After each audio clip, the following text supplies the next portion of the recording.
All right, so for the next lesson, we're going to do C major pentatonic scales.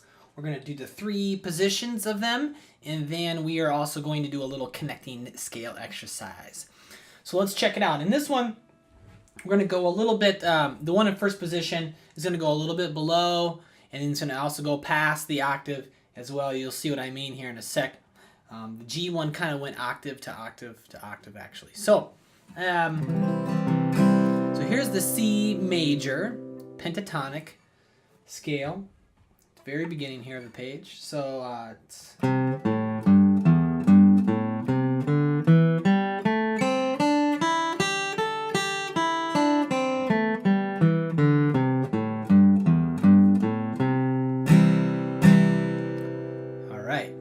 So again, I'm kind of trying to figure out where our root notes are, or be aware of where the root notes lie.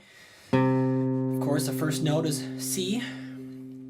And then I'm going to go down. So C, then open A, 3rd fret low E, then open E, and then back up. 3rd fret, open A, C. So again, all those notes are part of the C major scale, or C major pentatonic. Yep.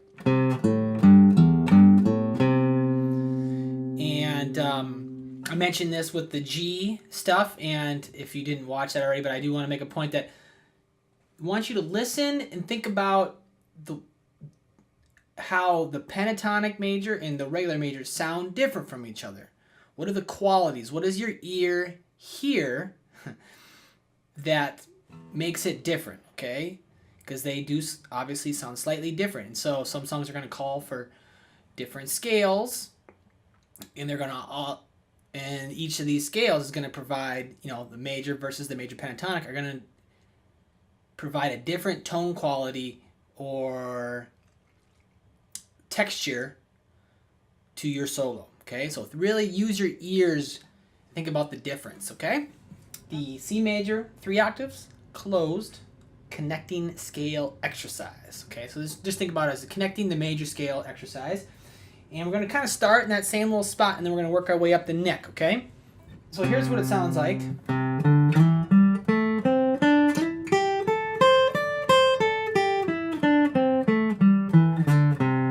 Okay, so again, I'm kind of shifting with the 3rd finger almost all the time when we do shift, of course. So 3, 5, 7, shifting with the 3rd finger. Next string, 5, 7. Next string, 5, 7. Then shift up to the 9th with our 3rd finger. And now we're kind of in F-shaped mode here. And then 8,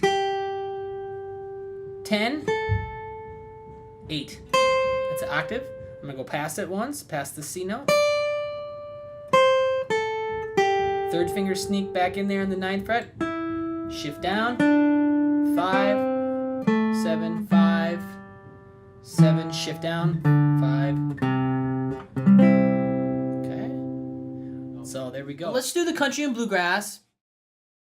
Progression number 1, 120 beats. And again, all the practice tracks should be on the lesson page for you here.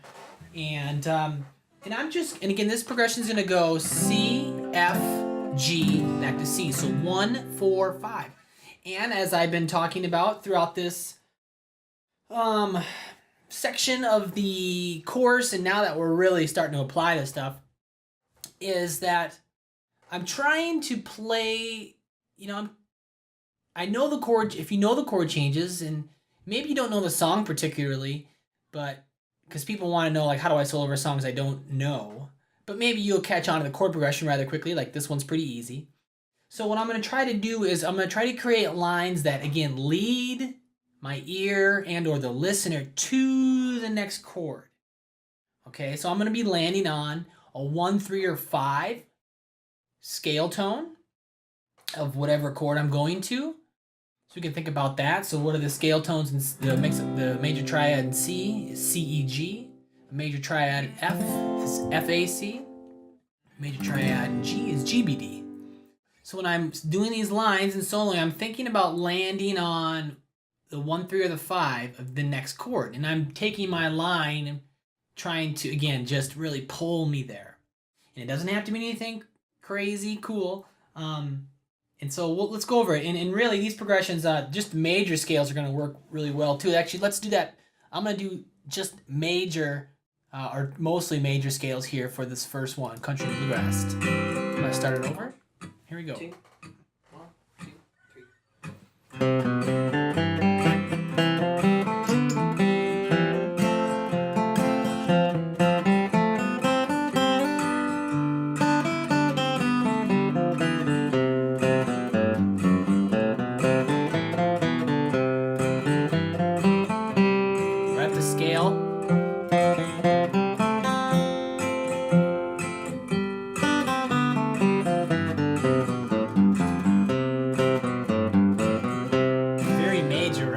Fiddle tune kind of feel, Doc Watson stuff kind of going on.